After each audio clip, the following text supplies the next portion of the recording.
Hi friends, പുതിയൊരു വീഡിയോയിലേക്ക് എല്ലാവർക്കും സ്വാഗതം. ഭാവനയും സൂര്യയും സൂര്യയുടെ വീട്ടിലെത്തിയ ശേഷം എല്ലാവർക്കും ഒരു വേർതിരിവുമില്ലാതെ വിഷു പ്രമാണിച്ച് എല്ലാവർക്കും ഡ്രസ്സ് കൊടുക്കുകയാണ് കേട്ടോ. അങ്ങനെ അജയനും പ്രസീതയ്ക്കൊക്കെ കൊടുക്കുകയാണ്. ആ സമയത്ത് അജയന്റെയും പ്രസീതയുടെയും മുഖമങ്ങ് വാടിപ്പോവുകയാണ് കേട്ടോ. ഇത്രയും നല്ല മനസ്സോടെ ഭാവന ഇങ്ങനെയൊക്കെ തരുമ്പോൾ ഭാവനയ്ക്ക് ഞങ്ങൾ തിരിച്ച് നല്ലൊരു പണിയാണല്ലോ കൊടുക്കുന്നത് എന്നുള്ള ചിന്ത അവരുടെ മനസ്സിൽ ചെറുതായിട്ടൊന്ന് വരികയാണ് കേട്ടോ. അങ്ങനെ ഭാവനയിലിനെ വിളിച്ച് സുനിലിനും ഒരു ജോഡി ഡ്രസ്സ് കൊടുക്കുകയാണ് കേട്ടോ. അപ്പോൾ സുനിലിന് കൊടുക്കുന്ന സമയത്ത് അജയനും പ്രസീതയും പറയണേ, എന്തിനാണ് ഇവനൊക്കെ കൊടുക്കുന്നത്, ഇവനെ ഈ വീട്ടിൽ നിന്നും പുറത്താക്കാനുള്ള ശ്രമത്തിലാണ് ഞങ്ങൾ എന്ന് പറയുമ്പോൾ, അങ്ങനെയാണെങ്കിൽ അങ്കിൾ നിങ്ങൾക്കും ഡ്രസ്സ് തരാൻ പാടില്ലല്ലോ, എന്നെ നിങ്ങൾ കൊല്ലാനല്ലേ ശ്രമിച്ചത്, എന്നോട് സുനിൽ ഒരു തെറ്റും ചെയ്തിട്ടില്ല, പിന്നെ എന്തുകൊണ്ട് സുനിലിന് എനിക്ക് ഡ്രസ്സ് കൊടുത്തൂടാ എന്ന് ചോദിക്കുമ്പോൾ അജയന്റെയും പ്രസീതയുടെയും മുഖമങ്ങ് വാടിപ്പോയി എല്ലാവരുടെയും മുന്നിൽ നാണം കെട്ട് തലയും താഴ്ത്തി നിൽക്കാൻ കേട്ടോ. എന്നിട്ട് സുനിലിന് ഭാവന ഡ്രസ്സ് കൊടുക്കുകയാണ്. എന്നിട്ട് സന്തോഷത്തോടു കൂടി സുനിൽ ആ ഡ്രസ്സ് വാങ്ങാണ്. ദേവം പറയണേ, എന്നാൽ നമുക്ക് എല്ലാവർക്കും ഭക്ഷണം കഴിച്ചാലോ, നന്നായിട്ട് തന്നെ വിശക്കുന്നുണ്ട് എന്ന് പറയട്ടോ. അങ്ങനെ എല്ലാവരും ചേർന്ന് ഭക്ഷണം കഴിക്കാനിരിക്കുകയാണ്. അപ്പോൾ അജയനും പ്രസീതയും സുനിലിനോട് പറയണേ, എന്നാൽ നമുക്ക് 3 പേർക്കും കൂടി എല്ലാവർക്കും ഭക്ഷണം വിളമ്പി കൊടുക്കാം എന്ന് പറയട്ടോ. അങ്ങനെ എല്ലാവർക്കും 3 പേരും കൂടി ഭക്ഷണം വിളമ്പി കൊടുക്കുകയാണ്, അജയനും പ്രസീതയും സുനിലും കൂടിയിട്ട്. അപ്പോൾ സുനിൽ മനസ്സിൽ ചിന്തിക്കുന്നുണ്ട്, നിങ്ങൾ ഭാവനയ്ക്കിട്ട് പണിയാൻ നോക്കുന്നത് നിങ്ങൾക്ക് തന്നെ തിരിച്ചടിയാകുന്നത് ഞാൻ കാണിച്ചു തരാം എന്നുള്ള ഭാവത്തിലാണ് കേട്ടോ അജയനെയും പ്രസീതയും സുനിൽ നോക്കുന്നത്. അപ്പോൾ ഭാവന എല്ലാവരുടെയും മുന്നിൽ വെച്ച് ഭക്ഷണം കഴിക്കുന്നതിന്റെ മുന്നേ തന്നെ പറയുന്നുണ്ട്, നമുക്ക് ആര് എന്ത് ചതി ചെയ്താലും അവർക്ക് തന്നെ തിരിച്ചടിയായി കിട്ടിക്കോളും. ഇന്ന് നല്ലൊരു ദിവസമാണ്, ഇന്നത്തെ ദിവസമെങ്കിലും നമ്മുടെ മനസ്സിലെ ദുഷിച്ച ചിന്തകളൊക്കെ മാറ്റി എല്ലാവരുടെയും സ്നേഹത്തോടും സന്തോഷത്തോടു കൂടിയും പെരുമാറണം എന്ന് പറയുമ്പോൾ മാനസ പറയണ, അത് ഭാവന പറഞ്ഞത് ശരിയാണെന്ന് പറഞ്ഞിട്ടാണ് കേട്ടോ അവരെല്ലാവരും ഒരുമിച്ച് ഭക്ഷണം കഴിക്കാനിരിക്കുന്നത്. അങ്ങനെ അജയൻ സുനിലിനോട് പറയണേ, എന്നാൽ എല്ലാവർക്കും പായസം എടുത്തു കൊടുക്ക് സുനിൽ എന്ന് പറയട്ടോ, ഞാനും കൂടി നിന്റെ കൂടെ വരാം എന്ന് പറഞ്ഞ് കിച്ചണിലേക്ക് സുനിലും അജയനോടും ചെല്ലുകയാണ്. എന്നിട്ട് ഭാവനയ്ക്ക് കൊടുക്കാൻ വേണ്ടി ചൂർണം കലർത്തിയ പായസം അജയൻ അവിടെ മാറ്റി വെച്ചിട്ടുണ്ടാവും കേട്ടോ. ഒരു കബോർഡിനകത്താക്കിയിട്ടാണ് വെച്ചിട്ടുണ്ടാവുക. അത് സുനിൽ കണ്ടിട്ടുണ്ടാവും. അങ്ങനെ സുനിൽ ആ പായസം മാറ്റി വെച്ചിട്ടുണ്ടാവും അവരറിയാതെ. എന്നിട്ട് ഭാവനയ്ക്ക് പായസം മാറ്റിയ ശേഷം നല്ല പായസം തന്നെ, ചൂർണം ചേർക്കാത്ത നല്ല പായസം തന്നെയാണ് അജയൻ വെച്ച ഭാഗത്ത് സുനിൽ വെച്ചിട്ടുണ്ടാവുക. സുനിലിനെ കൊണ്ട് 4 പായസം എടുപ്പിച്ച് ആ പായസം ദേവനും ജയനിർമ്മലയ്ക്കും സൂര്യക്കും മാനസക്കും കൊടുക്കാൻ കേട്ടോ. ഭാവനയ്ക്ക് മാത്രം പായസം കൊടുക്കുന്നില്ല. അപ്പോൾ ഭാവനയുടെ ഭക്ഷണം കഴിക്കൽ ആ സമയത്ത് കഴിഞ്ഞിട്ടുണ്ടാവില്ല. അങ്ങനെ ഭാവന ഭക്ഷണം കഴിക്കൽ കഴിഞ്ഞപ്പോൾ അജയൻ പറയണ, ആ ഭാവന നിനക്ക് പായസം കിട്ടിയില്ല അല്ലേ, എന്താ കൊണ്ടുവരുന്നു, സുനിലെ നീ പോയി പായസം എടുത്തുകൊണ്ട് വായോ, ഞാനും കൂടി നിന്റെ കൂടെ വരാമെന്ന് പറഞ്ഞ് സുനിലിൻ്റെ കൂടെ വീണ്ടും അജയൻ ചെല്ലുകയാണ് കേട്ടോ. എന്നിട്ട് സുനിലിനോട് പറയണ, പായസം ഇവിടെ ഇല്ലല്ലോ സുനിലെ, അപ്പുറത്തെ ഭാഗത്തുണ്ടാവും പായസം, നീ അത് എടുത്തുകൊണ്ട് വായോ എന്ന് പറയട്ടോ. എന്നിട്ട് സുനിലിനെ മാറ്റി നിർത്തിയ ശേഷം അജയൻ കബോർഡ് തുറന്ന് ഭാവനയ്ക്ക് വേണ്ടി മാറ്റിവെച്ച ആ പായസം ചൂർണം ചേർത്ത പായസമാണെന്ന് കരുതിയിട്ട് അജയൻ ആ പായസം പുറത്തെടുക്കുകയാണ് കേട്ടോ. എന്നിട്ട് സുനിലിനോട് പറയുന്ന, ആ സുനിലെ ഇവിടെ തന്നെ ഉണ്ട് പായസം, ഇത് അവിടെ മാറ്റി വെച്ചതായിരുന്നു, അത് ഞാൻ കണ്ടില്ല, എന്നാ ഇത് കൊണ്ടു കൊടുക്ക് ഭാവനയ്ക്ക് എന്ന് പറഞ്ഞ് സുനിലിൻ്റെ കയ്യിൽ ആ പായസം കൊടുക്കുകയാണ്. എന്നിട്ട് ഭാവന അതൊന്നും അറിയാതെ ഭാവന ആ പായസം കുടിക്കുകയാണ് കേട്ടോ. ആ സമയത്ത് അജയനും പ്രസീതയും പരസ്പരം മുഖത്തോട് മുഖം നോക്കുകയാണ്, നമ്മൾ ചൂർണം ചേർത്തിയ പായസമാണ് കുടിക്കുന്നത് എന്നുള്ള ഭാവത്തിൽ കേട്ടോ. അപ്പോൾ മാനസയുടെ ഭാഗത്തിരിക്കുന്ന പായസം കണ്ടപ്പോൾ, അയ്യോ മാനസമോള് പായസം കുടിക്കില്ലല്ലോ, ദാ അതിങ്ങ് തന്നേക്ക് എന്ന് പറഞ്ഞ് ആ പായസം എടുത്ത് അജയൻ അപ്പുറത്ത് മാറ്റി വെക്കാണ്. എന്നിട്ട് ഭാവന ഇതൊന്നും അറിയാതെ ഭാവന പായസം കുടിക്കുന്നത് അജയനും പ്രസീതയും ആസ്വദിച്ച് കാണാൻ കേട്ടോ. അപ്പോൾ സുനിൽ മനസ്സിൽ കരുതാണ്, നിങ്ങൾ എത്ര തന്നെ ആസ്വദിച്ചിട്ടും കാര്യമില്ല, ആ പായസമൊക്കെ ഞാൻ ആദ്യമേ മാറ്റിയിട്ടുണ്ട് എന്നുള്ള ഭാവത്തിലാണ് കേട്ടോ സുനിൽ നോക്കി നിൽക്കുന്നത്. അങ്ങനെ ഭാവന പായസം കുടിക്കൽ കഴിഞ്ഞപ്പോൾ പെട്ടെന്ന് തന്നെ ഭാവനയ്ക്ക് ഛർദ്ദിക്കാനും ചെറുതായിട്ടൊരു വയറുവേദനയും വരികയാണ് കേട്ടോ. അപ്പോൾ അത് കാണുന്ന സമയത്ത് അജയനും പ്രസീതയും നമ്മളുടെ ചൂർണം ഏറ്റിട്ടുണ്ട്, അവളുടെ വയറ്റിലുള്ള കുഞ്ഞ് ഇപ്പോൾ നശിച്ചു പോവും എന്നുള്ള ഭാവത്തിലാണ് കേട്ടോ അവർ നോക്കി നിൽക്കുന്നത്. അപ്പോൾ സൂര്യ വെള്ളം കൊടുക്കുകയൊക്കെ ചെയ്യാണ്. എന്താ ഭാവന, എന്തു പറ്റി, നമുക്ക് ഹോസ്പിറ്റലിലേക്ക് പോകണോ എന്ന് ചോദിക്കും. ഏയ് വേണ്ട, എന്തോ എനിക്ക് വയറ്റിനെന്തോ പിടിച്ചിട്ടില്ല, അതുകൊണ്ട് ഒരു ചെറിയ ഛർദ്ദി വരുന്നുണ്ട്, ഒരു ചെറുതായിട്ടൊരു വയറുവേദനയും വരുന്നുണ്ട് എന്ന് പറയട്ടോ. അങ്ങനെ സൂര്യ നേരെ റൂമിലേക്ക് ഭാവനയെ കൊണ്ടുപോവാണ്. എന്നിട്ട് ഭാവനയോട് പറയണേ, ഞാൻ എന്തായാലും ഛർദിയുടെ മരുന്നുണ്ടോ നോക്കട്ടെ എന്ന് പറഞ്ഞ് ഒരു ഗുളിക എടുത്ത് കുടിക്കുകയാണ് കേട്ടോ.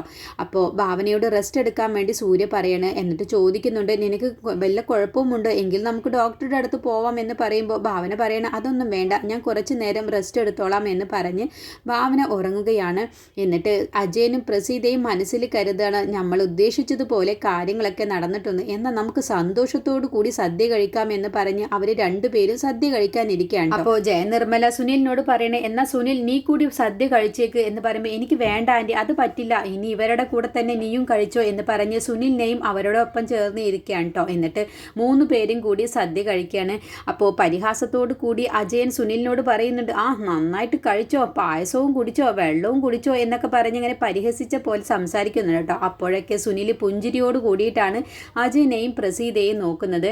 എന്നിട്ട് സുനിൽ അവർക്ക് 2 പേർക്കും സുനിൽ മാറ്റിവെച്ച ആ പായസം കൊടുക്കുകയാണ്. എന്നിട്ട് പായസവും നല്ല ടേസ്റ്റോട് കൂടി ആക്രാന്തത്തോടു കൂടി അജയനും പ്രസീതയും കഴിക്കാൻ കേട്ടോ. നല്ല സ്വാദുണ്ട് എന്നൊക്കെ പറഞ്ഞിട്ട് അവിടുന്ന് ഒരു 5 മിനിറ്റ് കഴിഞ്ഞപ്പോഴത്തേക്കും അജയനും പ്രസീതയ്ക്കും വല്ലാത്തൊരു വയറുവേദന വരികയാണ്. എന്നിട്ട് 2 പേരും ഭക്ഷണം പോലും കഴിക്കാൻ കഴിയാതെ പെട്ടെന്ന് തന്നെ ബാത്റൂമിലേക്ക് ഓടി പോവുകയാണ് കേട്ടോ. എന്നിട്ട് 2 പേരും മത്സരിച്ച് ബാത്റൂമിലേക്ക് പോയിക്കൊണ്ടേയിരിക്കുകയാണ്. അപ്പോൾ ഇതൊക്കെ കാണുന്ന സുനിൽ പുഞ്ചിരിയോട് കൂടി അട്ടഹസിച്ച് ചിരിക്കാൻ കഴിയാതെ മനസ്സിൽ ചിരി ഒതുക്കിയും കൊണ്ട് മനസ്സിലിങ്ങനെ ചിന്തിക്കുകയാണ് എന്താണ് സംഭവിച്ചത് എന്നിങ്ങനെ ആലോചിക്കാൻ കേട്ടോ.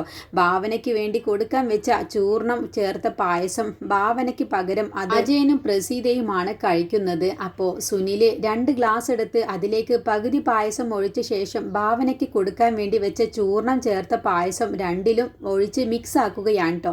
ഇനി നിങ്ങൾക്ക് 8ന്റെ പണി തന്നെയാണ് കിട്ടാൻ പോകുന്നത് എന്നുള്ള ഭാവത്തിൽ അങ്ങനെ ആ 2 പായസവും ആരും കാണാതെ കബോർഡിൽ സുനിൽ ഒളിപ്പിച്ച് വെച്ചിട്ടുണ്ടാവും. അങ്ങനെ എല്ലാവർക്കും പായസം കൊടുത്ത് എല്ലാവരും പോയ ശേഷമാണ് സുനിലും അജയനും പ്രസീതയും ഭക്ഷണം കഴിക്കുന്ന സമയത്ത് സുനിൽ അവർക്ക് 2 പേർക്കും ആ പായസം കൊടുക്കുന്നത്. അപ്പോൾ ഇതൊന്നും അറിയാതെ അജയനും പ്രസീതയും സന്തോഷത്തോടു കൂടി ആ പായസം മുഴുവനും കഴിച്ചത് കൊണ്ടാണ് അവർക്ക് വയറിളക്കം വന്നിട്ടുണ്ടാവുക. അങ്ങനെ സുനിൽ 8ന്റെ പണി തന്നെയാണ് അജയനും പ്രസീതയ്ക്കും കൊടുത്തിട്ടുണ്ടാവുക. അങ്ങനെ സുനിൽ സന്തോഷത്തോടു കൂടിയിട്ട് പുഞ്ചിരിച്ചുകൊണ്ട് അവരുടെ ആ പ്രവൃത്തിയൊക്കെ ആസ്വദിച്ച് കാണുകയാണ് കേട്ടോ.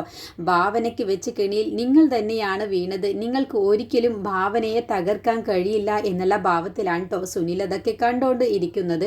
അങ്ങനെ അജയനും പ്രസീതയും ബാത്റൂമിലേക്ക് പോയി ആവശ്യമായിട്ടാണ് കേട്ടോ അവർ 2 പേരും ഞങ്ങൾക്കിത് എന്താ സംഭവിച്ചത് എന്നുള്ള ഭാവത്തിലാണ് കേട്ടോ 2 പേരും അങ്ങോട്ടും ഇങ്ങോട്ടും നോക്കുന്നത്.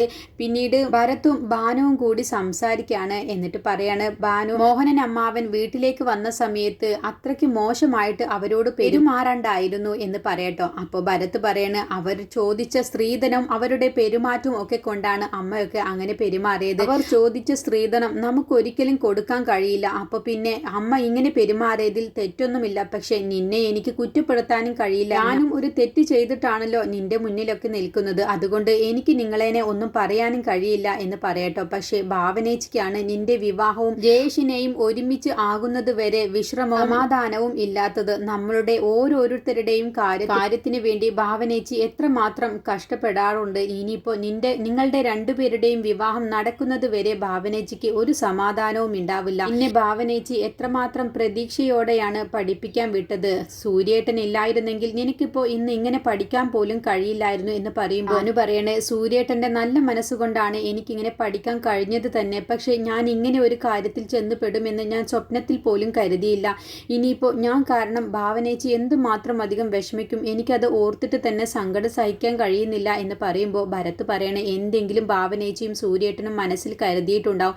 അതിൻ്റെ ഒരു ചർച്ചയല്ലേ ഇപ്പോൾ വീട്ടിൽ നടക്കുന്നത്. അതുകൊണ്ട് നീ സമാധാനത്തോടു കൂടി പഠിക്കാൻ നോക്ക്. ഒരുപാട് ക്ലാസ് നിനക്ക് നഷ്ടപ്പെട്ടതല്ലേ. നീ നല്ലതുപോലെ പഠിച്ച് ഭാവനേച്ചി പറഞ്ഞതുപോലെ പഠിച്ചൊരു ഡോക്ടർ ആവാൻ നോക്ക്. ഭാവനേച്ചിയുടെ ഒരു ഭാഗ്യമാണ് സൂര്യേട്ടനെ കിട്ടിയത്. ഒരു കണക്കിന് ഭാവനേച്ചി ഭാഗ്യവതിയാണ്. അതുകൊണ്ടാണ് സൂര്യേട്ടനെ പോലെ ഒരു ഭർത്താവിനെ കിട്ടിയത് എന്നൊക്കെ പറയട്ടോ. എന്തായാലും നീ കൂടുതലൊന്നും ആലോചിക്കാതെ ഇരുന്ന് പഠിക്കാൻ നോക്ക്. നമുക്ക് മറ്റെന്തെങ്കിലും ഒരു വഴി നോക്കാം എന്നൊക്കെ പറയണേ. അപ്പോൾ ജയേഷിനെ ഞാൻ വിളിച്ചിരുന്നു ഏട്ടാ. ജയേഷ് എന്നോട് പറഞ്ഞത് ഇതിലൊന്നും നീ ഇടപെടേണ്ട, ഇതൊക്കെ അച്ഛൻ്റെ തീരുമാനങ്ങളാണ്. അതുകൊണ്ട് നീ ഇപ്പോൾ ഇതിൽ തൽക്കാലം ഇടപെടേണ്ട എന്നൊക്കെയാണ് എന്നോട് പറഞ്ഞത് എന്ന് പറയുമ്പോൾ ഭരത് പറയണ, അവൻ പറഞ്ഞതിലും കാര്യമുണ്ട്. ഇതൊക്കെ അമ്മാവൻ്റെ തീരുമാനമായിരിക്കും. അതുകൊണ്ട് നീ ഇതൊന്നും ആലോചിച്ച് വിഷമിക്കേണ്ട. ഇതിനൊക്കെ പരിഹാരം ഭാവനേച്ചിയും സൂര്യേട്ടനും കണ്ടോളും. നീ ഇപ്പൊ തൽക്കാലം പഠിക്കാൻ നോക്ക് എന്നൊക്കെ പറഞ്ഞ് ഭാനുവിനെ ഭരത് ആശ്വസിപ്പിച്ചിട്ട് പോവുകയാണ്. അപ്പോൾ ഭരത് പറയുന്നുണ്ട്, ഒരു കണക്കിന് നിങ്ങളുടെ വിവാഹം നടന്നാൽ ഒരു ഗുണമുണ്ട്. അമ്മാവനും അമ്മയും തമ്മിലുള്ള പിണക്കം മാറും. ഈശ്വരൻ എന്തെങ്കിലുമൊക്കെ കണ്ടിട്ടുണ്ടാവും. അതുകൊണ്ടായിരിക്കും ഇങ്ങനെയൊക്കെ വന്നത് എന്ന് പറഞ്ഞിട്ടാണ് കേട്ടോ ഭരത് പോകുന്നത്. അങ്ങനെ ഭാനു സങ്കടപ്പെട്ട് വിഷമിച്ച് ആലോചിച്ച് നിൽക്കാണ്ടോ എങ്ങനെയാണ് സൂര്യേട്ടനും ഭാവനേച്ചിയും എൻ്റെ വിവാഹം നടത്തുക. അവർ ചോദിച്ച സ്ത്രീധനം എങ്ങനെ എൻ്റെ സൂര്യേട്ടനും ഭാവനേച്ചിയും കണ്ടെത്തും എന്നൊക്കെ സങ്കടപ്പെട്ട് ഭാനു ചിന്തിക്കുകയാണ്.